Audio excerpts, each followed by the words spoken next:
So, ayan mga kamarites, magandang gabi na naman sa ating lahat. Dito sa part na ito mga kamarites ay sobrang sakit ng tiyan ko kaya nagpatimpla ko og Milo. Amot lang sad mga kamarites, ning kalit lang man og sakit ang akong tiyan. Og wala pa jud ko kabalo og unsay hinungdan. Feeling ako mga kamarites, kay tungod ni sa electric fan nga nakaon, sugod buntag hangtod naghapon na lang. Feeling ko na ako mga kamarites no, kay ako nagabaan. Tungod ni sa akong baba nga sobraan katabian. Pati gani mga away diri sa among silingan akong panid-an para maka-views lang. Pero ayo pagbuot, mao man gani nga Crazy Marites ang akong pangalan. Balik ta diri sa akong gibati. Ang akong tiyan kay murag kanang nangita god og kanang init-init, lami-lami, gahi-gahi.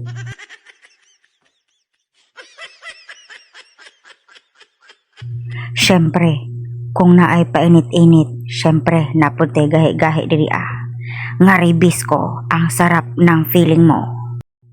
May pasobra dahil special child ka ay special pala.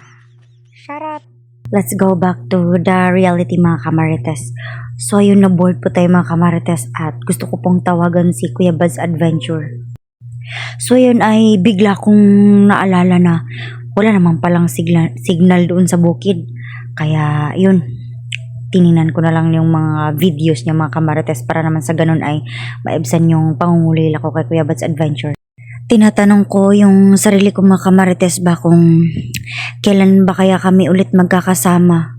Ilang araw na kasi siya doon sa kabundukan mga kamarites at hanggang ngayon ay wala pa akong nararamdaman na sinyalis ng pag-uwi niya.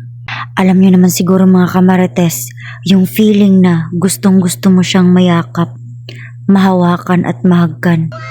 Pero andun siya sa malayo, sa kabundukan kung saan siya ay nakikipaglaban.